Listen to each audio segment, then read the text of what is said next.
and I was talking about the to-do list and how important it is for you to make yourself a priority.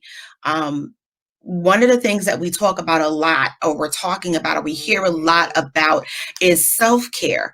And so, self-care is nothing new, to be very honest. It's just a new term that they've come up with, self-care. But self-love, self-care, it's something that we really should have been doing for a long time.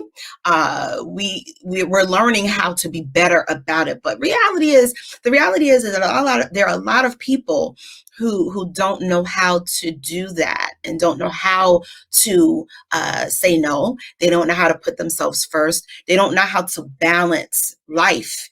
And so one of the things that we do, especially with our clients with visions of hope, is really encourage and teach one another, if you will, and partner with people to really put themselves first, to take the time that they need to take to put themselves first. And so we talk a lot about the to-do list. I give every one of my clients a to-do list. And I ask them to do the to-do list first without telling them what I'm asking them to do this to-do list for, so that I can see what's important to them. If you ask any of my clients, they will let you know that I do ask them to do a to-do list.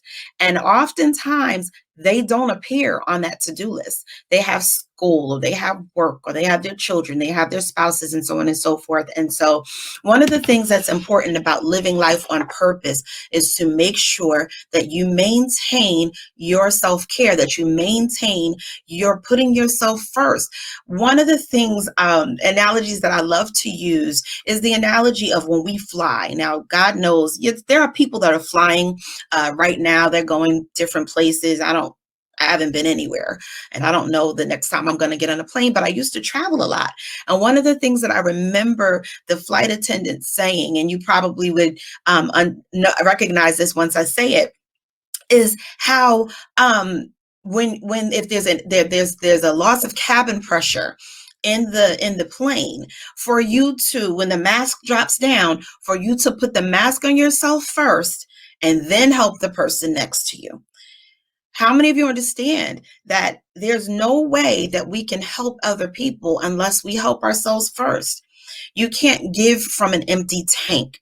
You cannot give from an empty well. An empty well is an empty well. And so if you're trying to give of yourself to people and do for people, and you're trying to do for your children, and trying to do for your spouse, you're trying to do for your job, you're trying to do for your church, you're trying to do for your friends, and then at the end of the day, you're coming up empty, you have no time left for yourself. So it's important to make sure that you put yourself first. Now, I was getting ready to say before that one of the things that I heard my daughter say when she was announcing me, is that she's had the benefit of having me, give her advice, and the benefit of who I am as a person, firsthand. And it's true. One of the things that I remember having a conversation with my daughter some years ago, she was telling me that she was in a class in college. I'm proud to say she's a graduate of Penn State University, and she was in her class. She's a psych major, as she said earlier, and she was in a class, in a women's class. I think it was a women of psychology class. And in the conversation, there was a topic that came up where they were talking about mothers in particular, and how mothers tend to sacrifice their wants and their dreams and their aspirations and their desires for the sake of raising their children and building their homes. And there's nothing wrong with that. I want to be very clear when I say that there's nothing wrong with that. It is important for us to understand that that is our place. That is something that we should do if we should desire to do so. But it is important for us to also maintain a healthy balance. It's not a good idea for us to give so much of ourselves that we have nothing left at the end of the day, because what happens is you begin to resent the people that you're caring for. You begin to resent the people that that you love. You love them, so you give to them. And when you're a giving person, it's like second nature for you to give. And so it's important for us to realize that in doing for other people, that it is important for us to balance. That's why self-care is so big now, because everybody's starting to realize that I've got to take time time for myself. I've got to go away and I've got to, do some me time. I've got to go get in a massage. I've got to, pull away from people and just really do some things for me. It's becoming big now because it's not so taboo. Back in the day, it wasn't the thing to do. And so I remember my daughter saying that she was having this conversation in the class, and they were talking about mothers and how mothers gave of themselves. And she said that when it was her turn to speak up, she began to share that I wasn't the most practical or the conventional type of mother, if you will. She further explained that to them, that I made sure that, I took care of my home. I made sure that she had everything that she needed. I made sure that, she got to school on time. At that time when she was smaller, I would walk her to school. We lived close enough to the school where I would walk her to school, or drive her to school, rather. I wouldn't walk her to school, but I would drive her to school but she would want to walk. And so I would walk her maybe a part of the way or what have you, because I didn't really want her walking. Then there were days when she had basketball, and I made sure that I was trying to be at every basketball game when I wasn't working or what have you. I made sure that somebody was in place for her if I could not be. Working mothers are a big thing now. In this season that we're in now with the pandemic, life is very different. Mothers have to be at their children's side with this new way of living, this new normal of learning online and what have you. And so mothers have to be more accessible maybe than they were before to their children. And so it's important to find the healthy balance of being there for your children and doing what it is that your children and your husband and your girlfriends and your churches and your whatever it is for you. It's important to find what that balance is for you. There's nothing wrong with giving your time, but make sure that in giving your time, you're giving time to yourself. For somebody, this sounds a little selfish. And I had a client that not too long ago found it very difficult. She, was so used to giving to her family, her children, her grandchildren. And we were talking about, the importance of, giving herself some time. And it became so challenging for her that she literally began crying because at the fear or the thought of giving or taking time away from her children. And that's not really the best way to think of it. We shouldn't think of it as taking time away from someone, but we should think about it as giving time to ourselves in order for us to be better to them when we do give them our time. So, it's important to know the importance of that. Excuse me. And so again, going back to my daughter, she spoke up in the class and she was saying how I wasn't necessarily the conventional parent. But she found it to be useful. If she came on the line now, she would be able to tell you how my example in her life has taught her to be balanced. She's not a parent, but she is a teacher of young children, and she is a member of a church, and she's a granddaughter, and she's a daughter, and she has learned. I've seen in her life how she's learned how to balance her life amongst all of her relationships. And that's important. And I'm grateful that she would say that, I had a lot to do with that. And so I am grateful. And I just say all of that to say that in the midst of amidst being all of the things that God has allowed me to be, she read my bio. Yes, I am a singer, I'm an actor, I'm an author, minister, a life coach. I've had the pleasure of sharing my gift with the world. I've traveled to over 15 countries within 5 years. I'm and I'm honored. I don't say that to toot my own horn. I just say that to say that you can have what it is that you desire to have in life and still be who you need to be to the people you need to be that to. Again, it just takes balance. I waited while, well, let me say it this way. While my daughter was in school, in grammar school and in high school, I wasn't sitting around waiting for her to graduate to think about what it is I wanted to do with my life. I was dream building. I thought about what I was going to do next. I knew that at some point she was going to go to college. My first work was to take care of her and make sure that she got to school and got to college. And the year that she went away to college, I started touring.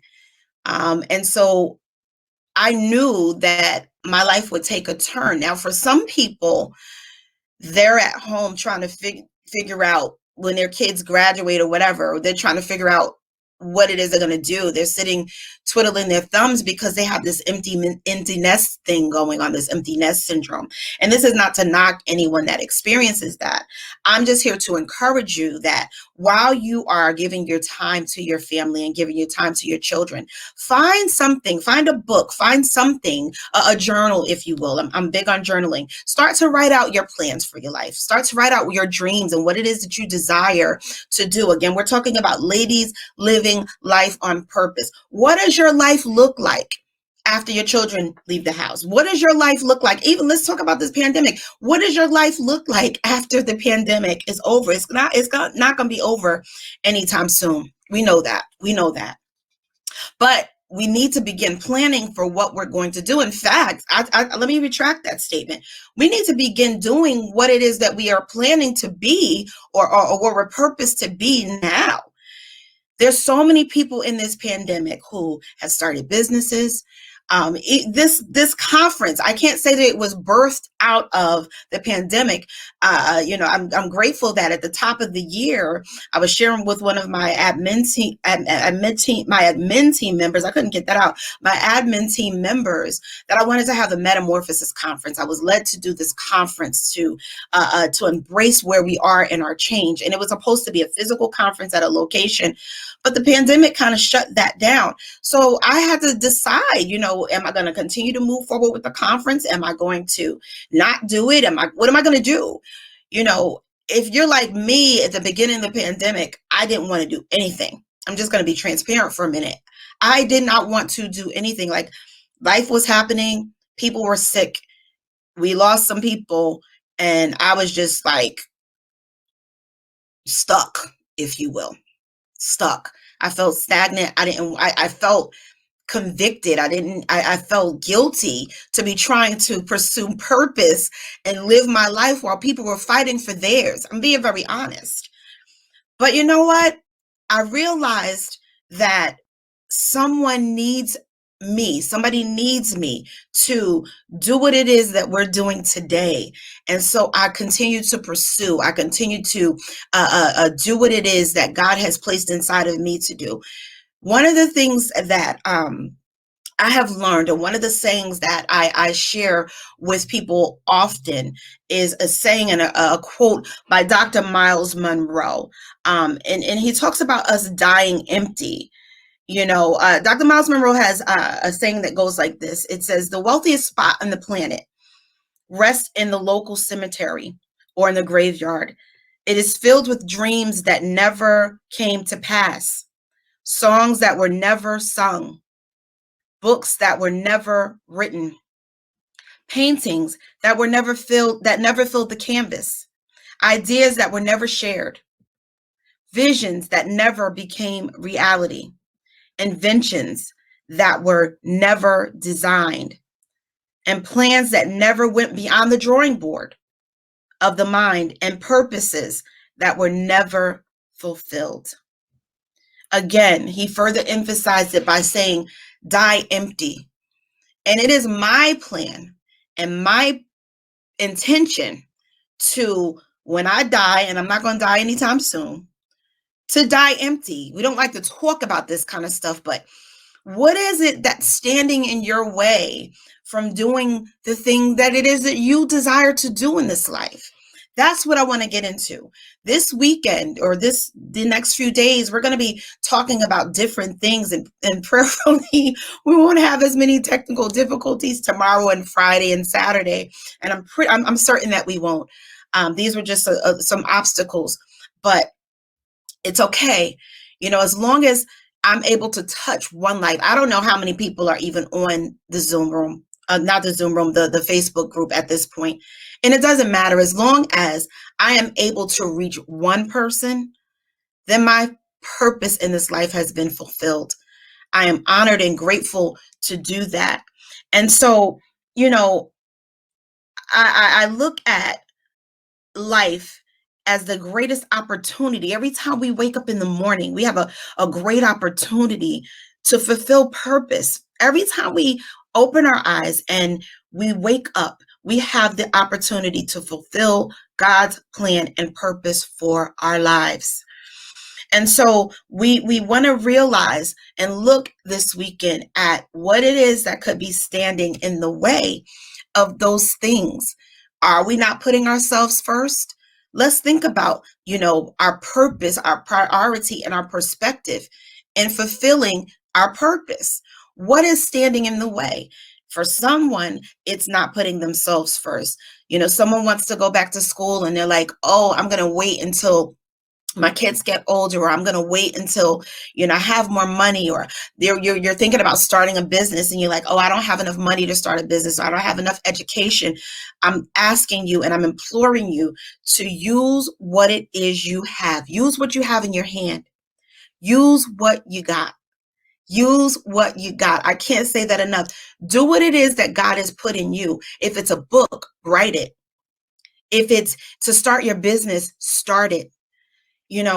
There's so many different things. If it's to help someone, if it's to help children, do what it is that God gave you to do. If you want to start, if you want to bake, bake. If you want to date. I don't know. You are the only person that knows what it is that God has placed within you to fulfill purpose in this land. And one of the things that I want to emphasize is that we are here to fulfill purpose, not for ourselves, but for someone else. We're going to hear some stories this weekend about women who have triumphed over tragedy and trials. And I'm one of those women. And I'm here to let you know that the things that we've experienced and that we experience in life are not for us. They are for someone else.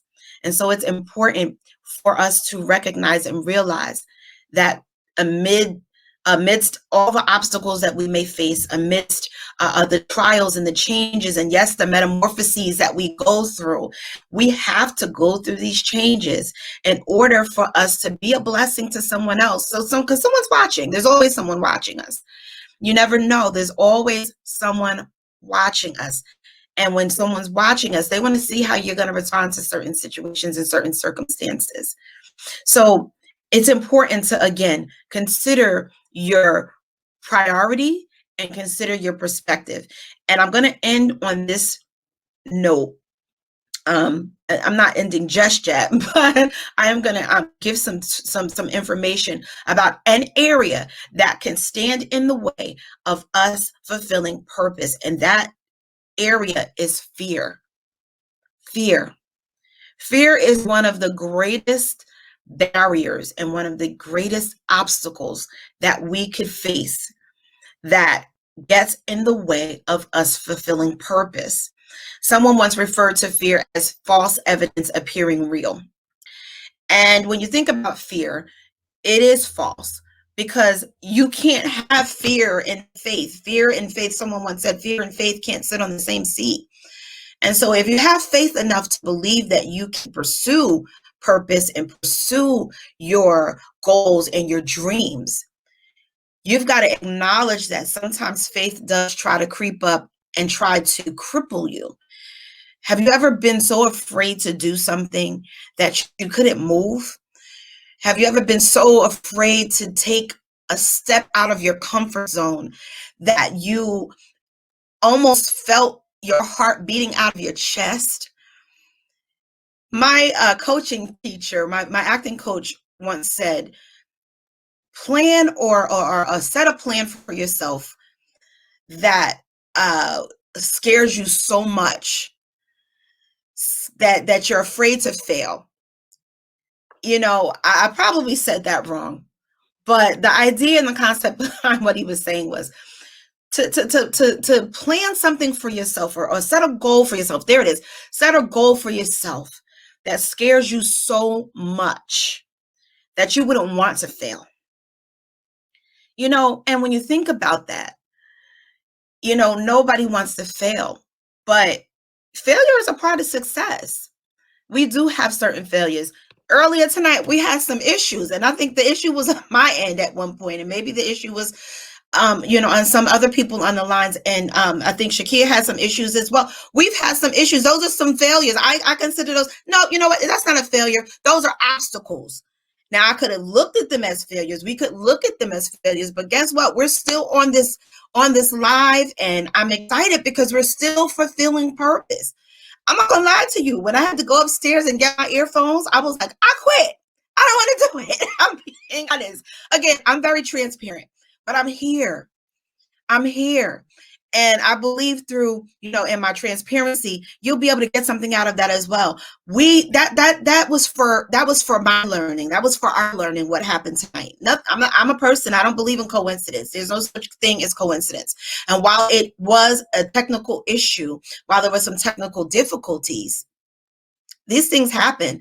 But the choice becomes, okay, we're shutting this down now, and let's start all over tomorrow, or we're going to continue. And so we opted to continue. And so I'm glad that we are here tonight.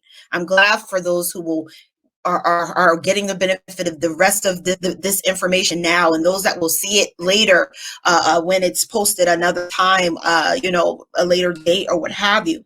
But fear is very real. You need to understand fear. There's a saying by Franklin Roosevelt, Delano Roosevelt. This is the only thing we have to fear is fear itself. And that's a real statement. The only thing that we have to fear is fear itself.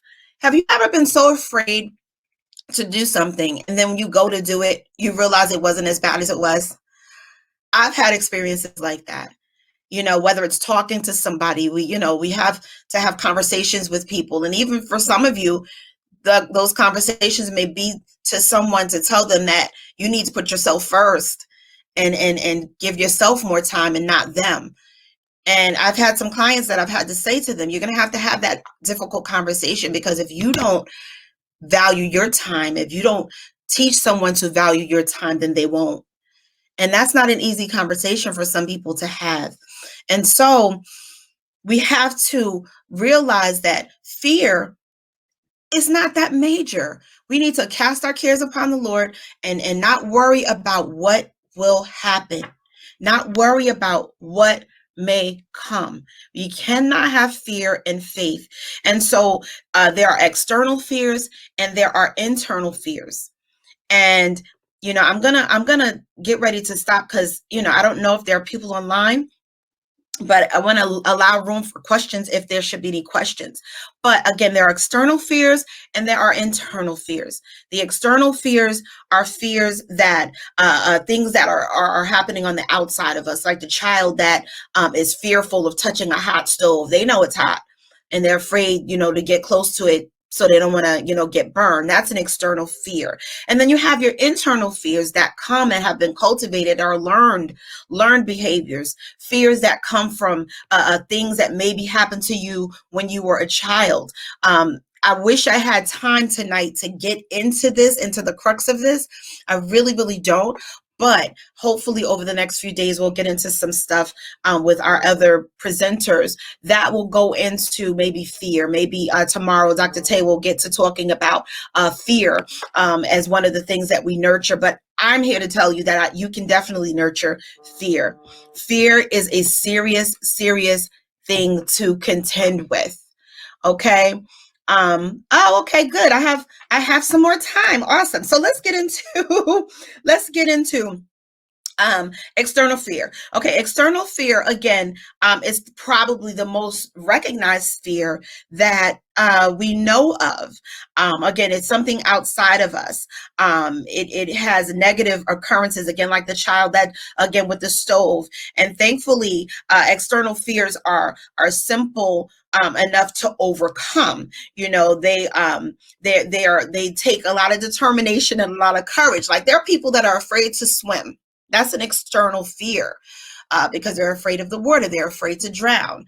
Now, for some people, that has come as a result of something that they saw or as something that they were told. So that could also be a combination of an internal fear because they were told, oh, Black people don't swim, or, you don't know how to swim, or again, maybe they saw someone drown or something like that. Again, these traumas that we're talking about. So that's an external fear, but that could cross over into an internal fear. An internal fear that I often want to address is low self-esteem. One of the reasons why people don't pursue purpose is because they're afraid of what people are going to think about them. I'm going to say this right now. If I really concerned myself and consumed myself with what people thought about me, I wouldn't do anything. You have to dare to be different. You have to be willing to be different. And fear of being different is one of the fears that we contend with. And, you have to want to be you. There's enough people going around here trying to be like everybody else. Like, for an example, I'm not a big label person. I don't need to have labels to feel like I'm wearing the best thing. Some people want to have that. You know what I mean? Some people want to have name brands. And I'm not knocking people who wear name brands. That's to each his own. But it's important to stand in your own differences. I used to wear my hair red. My daughter wore her hair red. My mom wore her hair red. And that was our thing, right? And a lot of people were like, ugh, why are you wearing your hair red? Because I like it. That's what I want to do. And when I opted to change, I changed. You've got to be able to stand within your differences. If you want to wear blue, I remember one time I'm going to use, I don't know if my aunt is on, one of my aunts. I have a large family that I come from, but one of my aunts made me laugh. There's some years ago that I had this lipstick that I wore, this bubblegum blue lipstick. And I'm gonna tell you, it was dope. It was fly. I got a lot of compliments from it.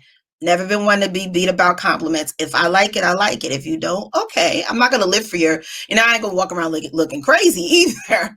I have people in my circle who will be like, oh no, don't do that. And I appreciate that. But my aunt, she made this comment and she was like, I hope that's gum or candy. And I got a kick out of that because she wasn't necessarily knocking the lipstick, but it was different. It was different for her. And that's okay. I liked it. And I haven't worn it in a long time, but because maybe it's not something for me today. But you've got to embrace where you are. Dare to be different. You know what I mean? When I was little, there was this show called Electric Company. I think it was Electric Company, and it was a song they used to sing that went like this. One of these, oh gosh, what is it? Something about one of these people are doing their own things. One of these people are not the same. And you had to pick out which of the people was doing something different. I'm the person that's different. I was born by myself. I have siblings, but I am an only child to my mother. And I'm always going to be different. I march to the beat of my own drum. Now, I'm not saying that I'm defiant in any way. It's just I don't fit in maybe a box. Yeah, what box? Like who? What? What's a box? You know what I mean? You've got to come to a place where it's like think outside of the box. Be outside of the box. Do whatever it is that you need to do to accomplish whatever it is you need to do for your life. And realize this, that there are some people that are afraid of what you are becoming. There are some people that are afraid that if you grow or outgrow them or do things outside of what they think you should do, then that you are going to outgrow them or that you're going to think you're better than them. You can't even let yourself get caught up in that type of thinking. You can't get caught up in what people think about you in the sense of allowing it to bring you down. Because there are people around you that they only support you when they understand what it is you're doing. And the reality of it is people often judge what they don't understand. And one of the things that I want us to be mindful of is if God has commissioned you to do something, God has purposed you to do something, He has called you to do something, everyone's not going to understand it. But if God called you to it, it is your responsibility to pursue it. It is your responsibility to make sure that it happens. And so one of the things, again, fear. You cannot allow fear of what people think to cause you to be stagnant. You cannot allow fear to cause you to not pursue. There's only one you in the world. And there's only one you that can do what it is that you do. Yes, there are multiple life coaches, but I know there's only one Yolanda. There's only one person that brings to what I do, what I do, you know? And yeah, maybe there's somebody better than me and I'm better than somebody else, but I am the only person that can do what it is I do. And that's important for us to recognize and us to understand. There's only one you. So, in terms of fear, don't let fear of any kind, whether it's criticism from your family or your loved ones, a lack of support or whatever. I promise you, I'm gonna tell you now, you cannot let you cannot let lack of support keep you from doing what it is that you need to do. You got to be your own cheerleader. You got to be your own cheerleader. You got to be the person that says, you know what, I'm going to do it regardless of what it is that's standing in my way. And I promise you, I'm going to let you know now, obstacles are going to come. They're going to come, but you have to be determined within yourself that you are going to fulfill purpose at all costs. At all costs. And again, create that balance, because again, there are things that are I'm blessed to have my daughter, she's an adult now, but even when she was younger, I wrote my book in 2009. I think she was in high school at that point, but prior to the book being published, I was journaling it out. All of this material that's in this book, I was journaling it out. I was writing it out. And some of you need to grab a journal and start journaling it out. I can't even get into, maybe over the course of the weekend, we'll get into some other tools that you can use that will help you to fulfill purpose. But journal it out. Thank you so much. Thank you. Journal it out. Find a way to accomplish what it is that you need to accomplish, because I'm here to let you know that time is winding up. For years they've been saying Jesus is soon to come, he's soon to return, and yes, he is, but time is winding down for us. None of us really going anywhere. Just some people are back at work. Some people are back at work, and some people are back in the buildings and different things like that. But we have had a lot of time. For some of us, we are home, and there is nothing but time to get online and learn some things. I want to say this right here and now. Don't think that your age has to be a limit. Many of my clients are older than me, and I'm honored. My pastor, she considers me her life coach. I mean, when I first heard her say that, I was like, what? Because, I thank God for the gift that he's given me, but I sit at her feet. You know what I'm saying? I sit at her feet and I glean from her. But to hear her say that she gleans from me and she's a supporter and she participates in, all of the events that I have, it's an honor. It's an honor to have people who are older than me glean from the knowledge that I have to share with them. And one of the things that I'm a big advocate about is not counting yourself out because of your age. Age is a number. It's a number. I don't use the word old. I don't use the word old. I couldn't even get that out. I don't use the word old.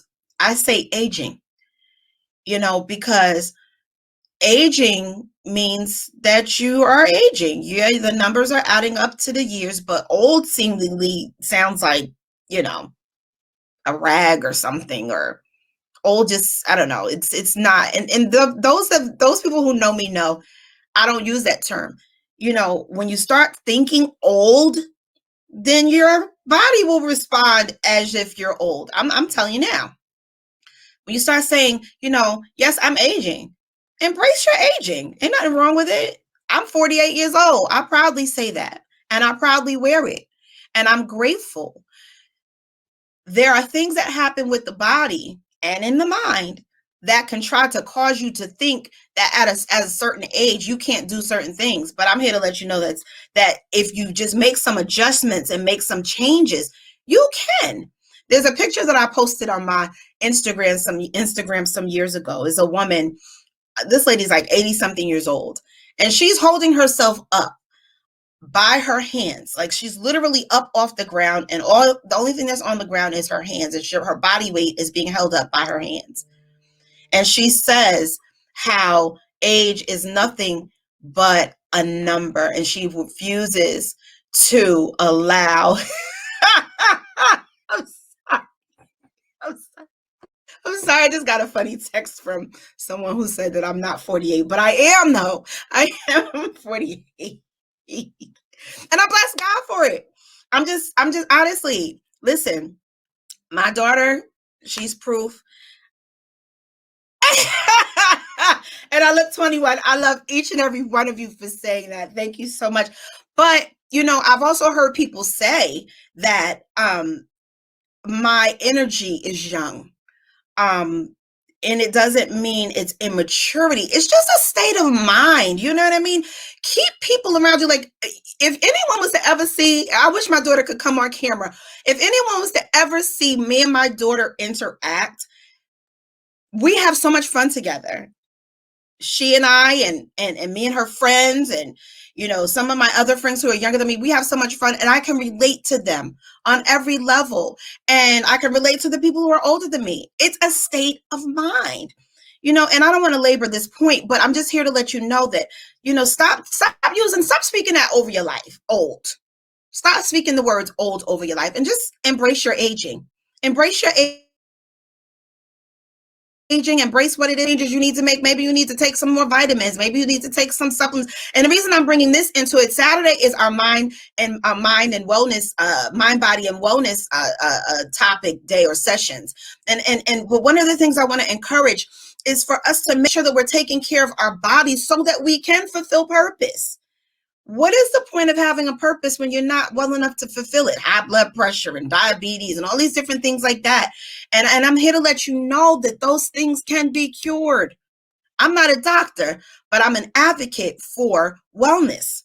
I'm a life and wellness coach, and it doesn't mean that you can't enjoy certain foods. Anybody that's on here that knows me knows I love to eat. I love to eat, but in moderation. We have to take care of our bodies. So anyway, back to fear, because time is winding up.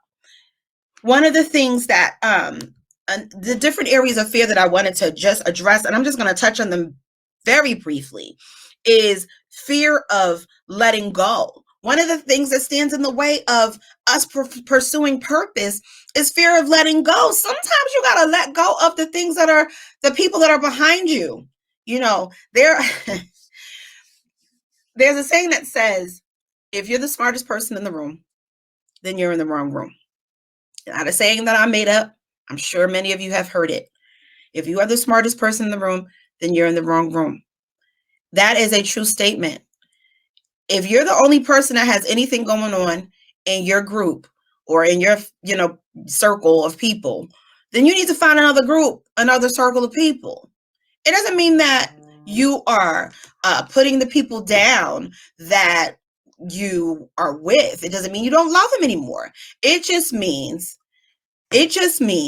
that you're growing and you're broadening your horizons. It just means you're opening yourself up to other opportunities and other possibilities. So don't be afraid to let go of the things that no longer serve you, the people that no longer serve you, the people that are holding you back. Don't be afraid of change.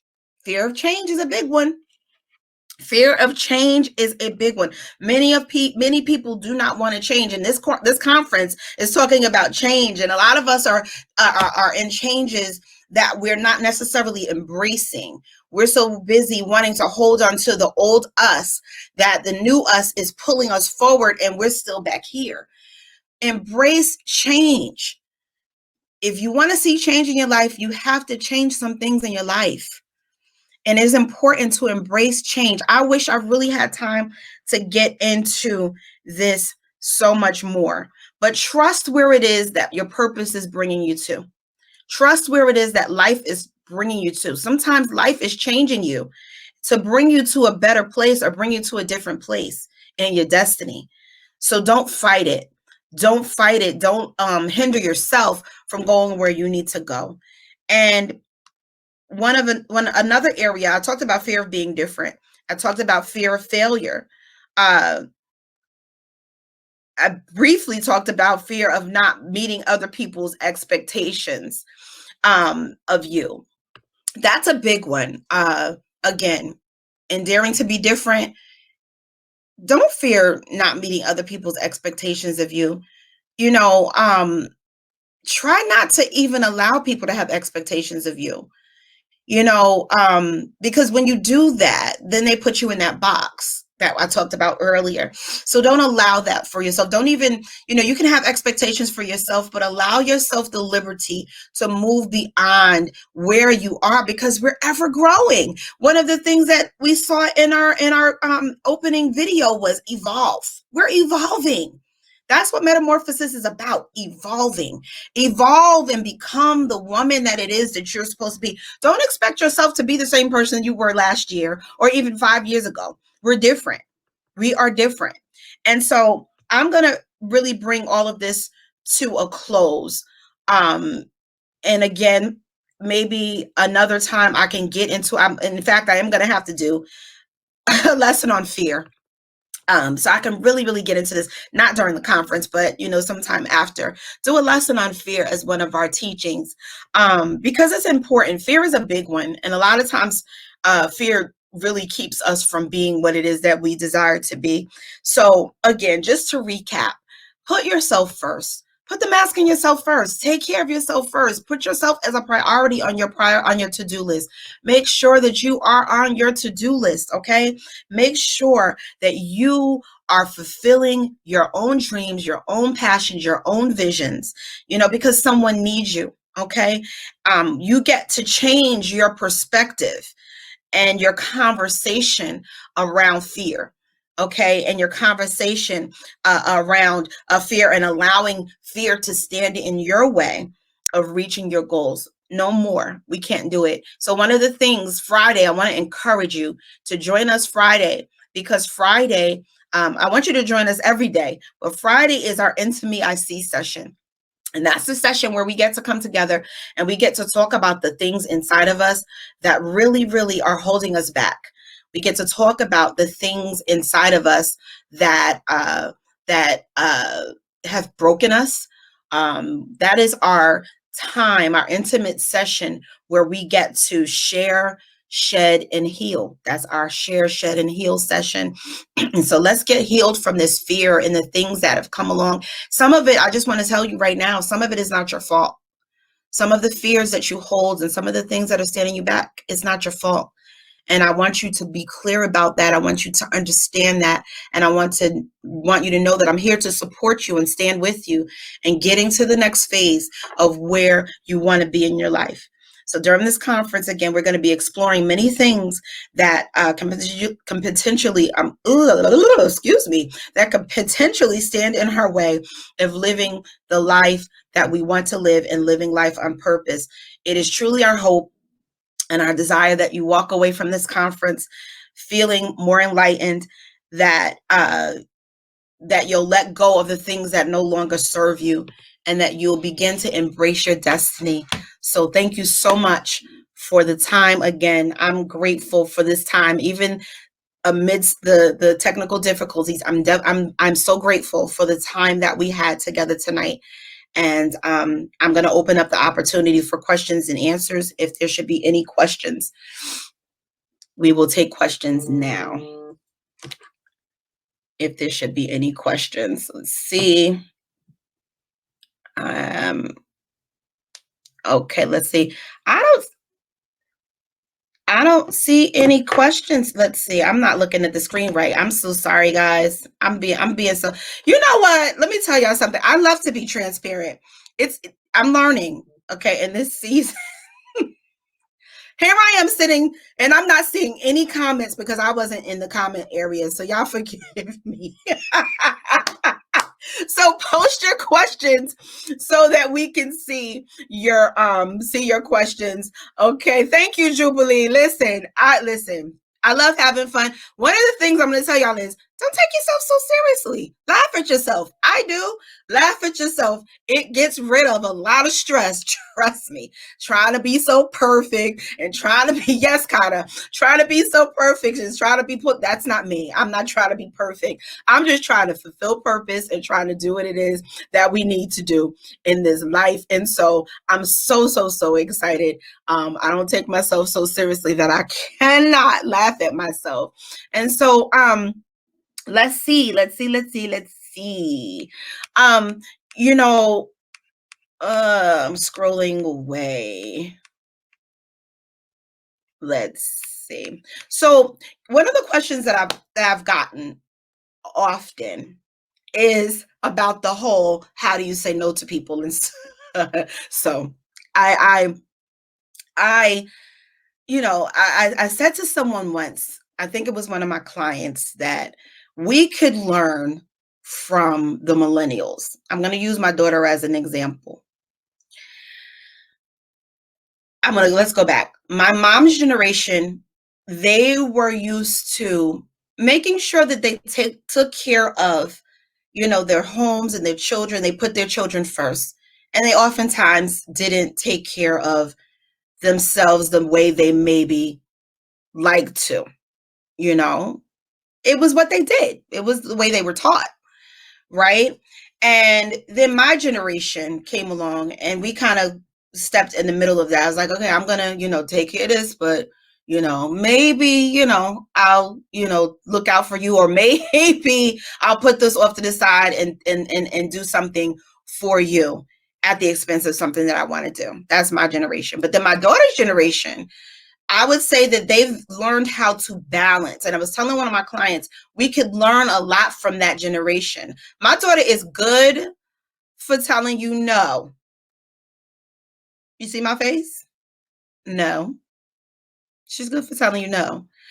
Or she's good for saying to you, well, I can't do it now, but I can do it then. Like, for an example, she's got something going on her schedule.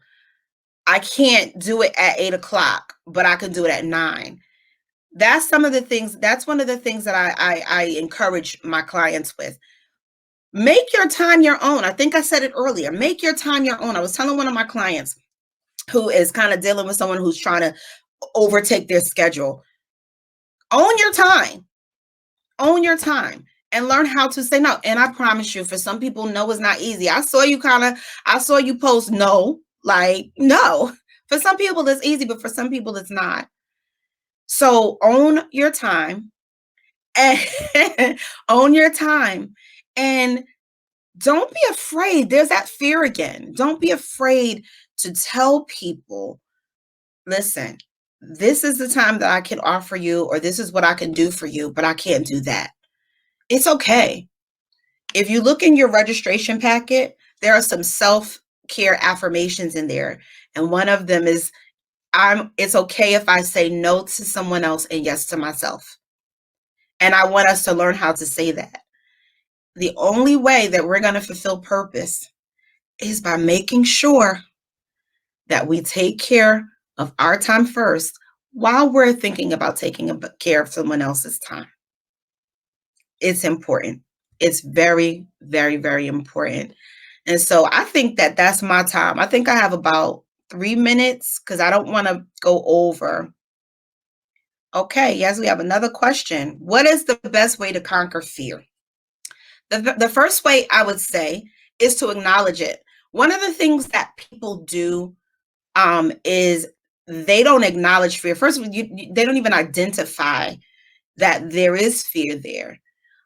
Fear is very physical. As I said earlier, your heart can start to palpitate, or like the lady that started physically crying, you might sweat. You might feel the stress in your back. You might feel it you're going to feel it in your body. And that's why I invited one of our natural herbalist or natural herbalist to come Saturday, a holistic practitioner. He's my holistic practitioner to come to talk about the mind body connection, because the connection between how the body responds to stress and fear and the things that happen in the mind is very real. That's why we're dealing with people with cancer and so on and so forth. So the best way to conquer fear is to acknowledge it first and to take small steps to addressing it. If it's something like, an external fear, like, again, not knowing how to swim, you might be a person that, you know, gets a teacher and starts by just putting your foot in the water. It's small steps.